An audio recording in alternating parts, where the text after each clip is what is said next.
تاخیر کرنے کا حکم ہے۔ اور یہاں پر کہا جا رہا ہے کہ حضرت ابو ہریرہ کہتے ہیں کہ سرکار نے مجھ سے فرمایا کہ وتر پڑھ کے سویا کروں۔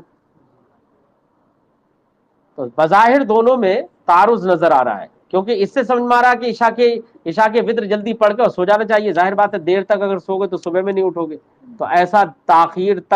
تاخیر سے سونا یہ بھی ناجائز ہو جائے گا، حرام ہو جائے گا، کہ جس کی وجہ سے نماز صبح میں چھوٹ جائے۔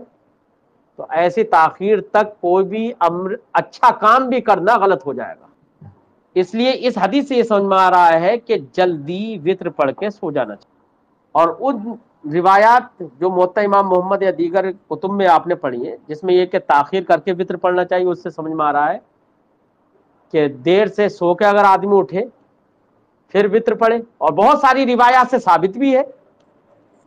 کہ وتر پڑھا، آخر میں جا کے وتر پڑھتے تھے، تہجد وغیرہ کی نماز پڑھنے کے بعد پھر وتر پڑھتے تھے، اور اس کو افضل بھی قرار دیا گیا ہے۔ تو دونوں کے درمیان بظاہر تعارض ہے۔ اس کا جواب یہ ہے کہ تعارض کچھ نہیں ہے۔ جن روایتوں میں تاخیر کا حکم ہے ان روایتوں میں ان لوگوں کے لیے حکم ہے جنہیں اپنے اوپر یقین اور وثوق ہو کہ ہم سو کے اٹھ بھی جائیں گے، ان کے لیے ہے وہ حکم۔ اور جنہیں یہ یقین نہ ہو کہ ہم سو کے اٹھ جائیں گے، تو ان کے لیے حکم یہ ہے کہ وہ جلدی وتر پڑھ کے سو، وتر پہلے سونے سے پہلے ہی پڑھ لیں، ان کے لیے حکم یہ ہے۔ تو دونوں حکموں کا تعلق الگ الگ طرح کے لوگوں سے ہے، اس لیے کوئی ان دونوں طرح کی روایتوں میں کوئی تعارض نہیں ہے۔ دوسری بات جو محل استشہاد ہے یہاں پر وہ یہی ہے کہ ہر مہینے کے 3 دن روزے کا حکم بھی دیا سرکار نے۔ ظاہر بات ہے کہ ثواب خوب ہوگا، تبھی تو یہ رغبت دلائی، یہ حکم دیا کہ روزے رکھا کرو۔ یہ تو جو عنوان باب ہے اس سے مناسبت اسی جملے کی بنا پر ہوگی کہ حضرت ابو ہریرہ نے کہا مجھے سرکار نے ہر مہینے کے 3 دن روزے رکھنے کا حکم دیا۔ باب ما جاء فی صوم ثلاثۃ من کل شہر، یہ باب ہے ان روایتوں سے متعلق جو اس سلسلے میں آئی ہیں کہ ہر مہینے کے 3 دن روزے رکھنا، یا ہر مہینے کے 3 دن روزہ رکھنے کے سلسلے میں آئی ہیں۔ حدثنا قتیبہ حدثنا ابو عوانہ عن سماک بن حرب، ہم سے حدیث بیان کی قتیبہ نے، وہ کہتے ہیں ہم سے حدیث بیان کی ابو عوانہ نے، وہ روایت کرتے ہیں سماک بن حرب سے، وہ روایت کرتے ہیں عن ابی الربیع، ابو الربیع سے، وہ روایت کرتے ہیں عن ابی ہریرہ، حضرت ابو ہریرہ سے۔ قال، حضرت ابو ہریرہ نے فرمایا، عہد الی رسول اللہ صلی اللہ علیہ وسلم، عہدہ یعہد سمع سے، الا جب صلہ آئے تو اس کا معنی نصیحت کرنا۔ کیا معنی ہوتا ہے؟ ہاں، جیسے کہ مولوی نشا وغیرہ میں آپ نے ایک جگہ پر مقالے میں پڑھا بھی ہوگا، وَقُن، اب بھائی نے یا باپ نے اس سے کہا وَقُن کما عہدت الیک، اور ویسے ہو جاؤ جیسے کہ میں نے تمہیں نصیحت کی تھی۔ عہد الی رسول اللہ صلی اللہ علیہ وسلم، ربی کریم صلی اللہ علیہ وسلم نے مجھے نصیحت فرمائی تھی ثلاثۃ، 3 باتوں کی۔ ایک تو یہ کہ اللہ انام الا علی وتر، میں نہ سوؤں مگر وتر پر، وصوم ثلاثۃ ایام، اور سرکار نے مجھے نصیحت فرمائی تھی من کل شہر، ہر مہینے کے 3 دن روزہ رکھنے کی، وان اصلی الضحیٰ، اور اس کی نصیحت فرمائی کہ میں چاشت کی نماز پڑھوں۔ حدثنا، چاشت کی نماز کے بارے میں تو بعض روایتوں میں یہ بھی ہے کہ اگر کوئی شخص چاشت کی نماز پڑھنے کا عادی ہے تو اگر اس کے گناہ سمندر کے جھاگوں کے برابر بھی ہوں گے تو اللہ رب العزت ان کو معاف فرما دے۔ حدثنا محمود بن غیلان، ہم سے حدیث بیان کی محمود بن غیلان نے، وہ کہتے ہیں ہم سے حدیث بیان کی ابو داؤد نے، انبانا شعبۃ، وہ کہتے ہیں ہمیں خبر دی شعبہ نے روایت کرتے ہوئے عامش سے قال انہوں نے کہا سمعت یحیی ابن بسام میں نے یحیی ابن بسام کو یحدث بیان کرتے ہوئے سنا عن موسی بن طلحہ وہ روایت کرتے ہیں موسی بن طلحہ سے قال انہوں نے کہا سمعت ابا ذر یقول میں نے حضرت ابو ذر رضی اللہ تعالی عنہ کو کہتے ہوئے سنا قال رسول اللہ صلی اللہ علیہ وسلم یا ابا ذر اذا صمت من الشہر 3 ایام فصم 13 و14 و15 تو سرکار نے فرمایا کہ جب تم مہینے کے 3 روزے رکھو فصم تو تم روزہ رکھو 13 13ویں کا ہے 13 14 15 کا روزہ رکھو 13 14 15 کا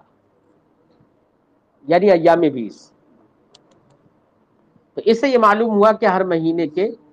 جن روزہ رکھنے 3 دن روزہ رکھنے کے تعلق سے جو روایتیں ہیں ان سے تعین ہو رہی ہے کہ وہ 13 14 15 والے ان تاریخوں کے روزے ہیں اسی لیے امام ترمذی نے اس حدیث کو بھی یہاں پر ذکر کیا وفی الباب عن ابی قتادہ اور باب میں حضرت ابو قتادہ سے بھی روایت ہے عبداللہ ابن عمرو سے بھی ہے قرہ ابن ایاس المزنی سے بھی ہے اور عبداللہ ابن مسعود اور ابو اقرب سے بھی ہے اور حضرت عبداللہ ابن عباس سے حضرت عائشہ سے حضرت قتادہ ابن ملحان سے اور عثمان ابن ابی عاص سے اور جریر سے ان تمام حضرات سے اس باب میں روایتیں موجود ہیں قال ابو عیسیٰ حدیث ابی ذر حدیث حسن امام ترمذی فرماتے ہیں کہ حضرت ابو ذر کی جو حدیث ہم نے ذکر کی ہے وہ حدیث حسن ہے وقد رویا فی بعض الحدیث ان من صام 3 ایام من کل شہر کانا کمن صامت دہرا اور بعض حدیثوں میں یہ بات بھی ہے کہ کسی نے اگر ہر مہینے کے 3 روزے رکھے 3 دن کے روزے رکھے کانا کمن صامت دہرا تو یہ 3 دن کے روزہ رکھنے والا شخص ایسے ہی ہوگا جیسے کہ پورے اپنی زندگی کے اس نے روزے رکھے کیونکہ ہر مہینے کے 3 روزے رکھے گا تو 10 روزوں کے برابر 1 روزہ ہو گیا وہ اسی آیت کریمہ کی بنا پر میں نے بتایا امام ترمذی بھی اس کو ذکر کر رہے ہیں استدلال کے طور پر حدثنا حناد حدثنا ابو معاویہ عن عاصم الاحول عن ابی عثمان ہم سے حدیث بیان کی حناد نے وہ کہتے ہیں ہم سے حدیث بیان کی ابو معاویہ نے وہ روایت کرتے ہیں عاصم احول سے وہ روایت کرتے ہیں ابو عثمان سے عن ابی ذر وہ روایت کرتے ہیں حضرت ابو ذر سے قال انہوں نے کہا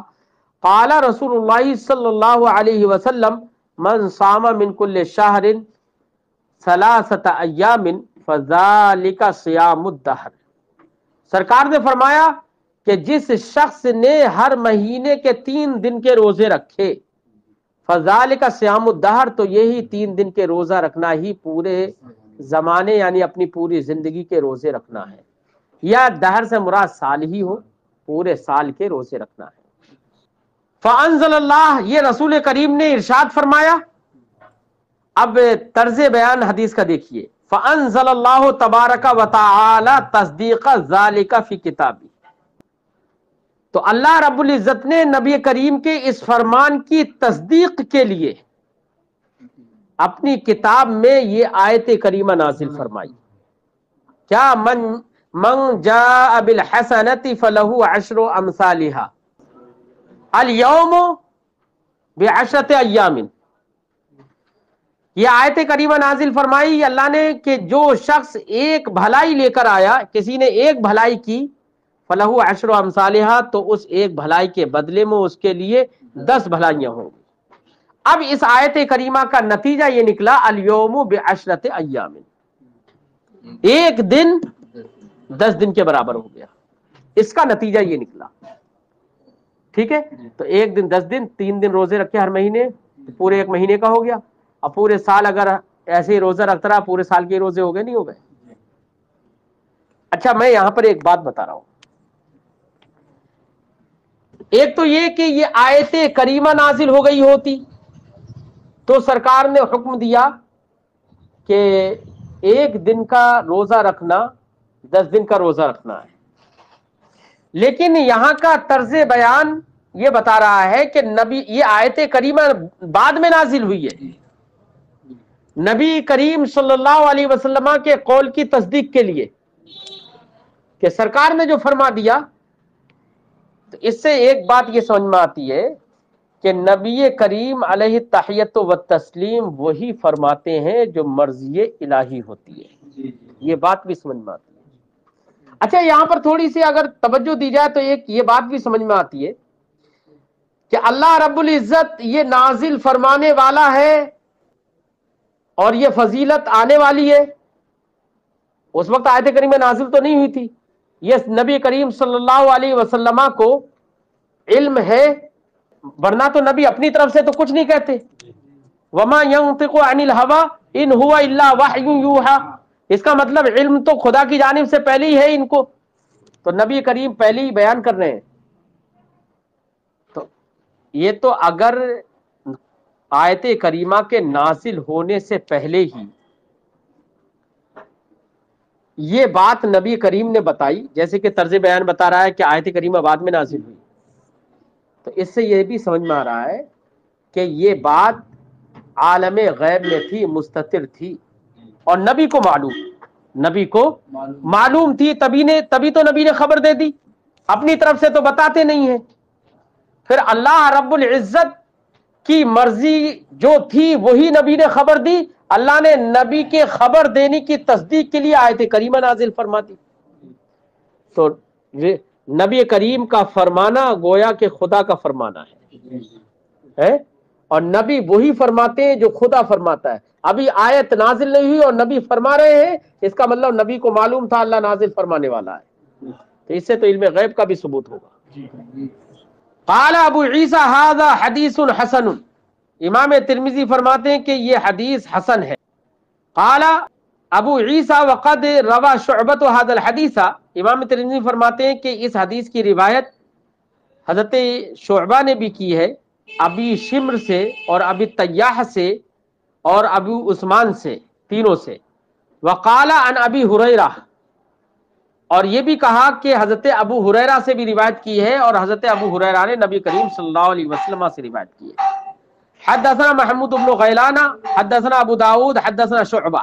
اب امام ترمذی وہ ذکر بھی کر رہے ہیں کہ ہم سے حدیث بیان کی محمود بن غیلان نے، ہم سے حدیث بیان کی ابو داود نے، اور وہ روایت کرتے ہیں، وہ کہتے ہیں ہم سے حدیث بیان کی شعبہ نے، عن یزید الرشک، یزید رشک سے روایت کرتے ہوئے۔ قال سمعت معاذہ، یزید رشک نے کہا کہ میں نے معاذہ کو سنا ہے، معاذہ نام ہے۔ قالت، انہوں نے کہا، قلت لعائشہ،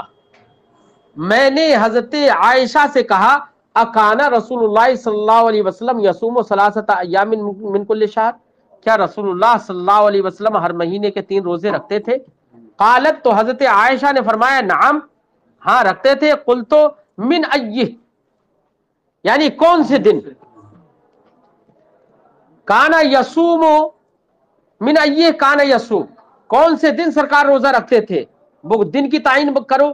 قالت، تو انہوں نے کہا، کانا لا یبالی من ایہ ساما، سرکار پرواہ نہیں کرتے تھے کسی بھی دن کی، کسی دن بھی روزہ رکھ لیتے تھے۔ اس روایت سے یہ معلوم ہوا کہ مہینے کے 3 دن روزہ رکھنا یہ کوئی متعین نہیں ہے، لیکن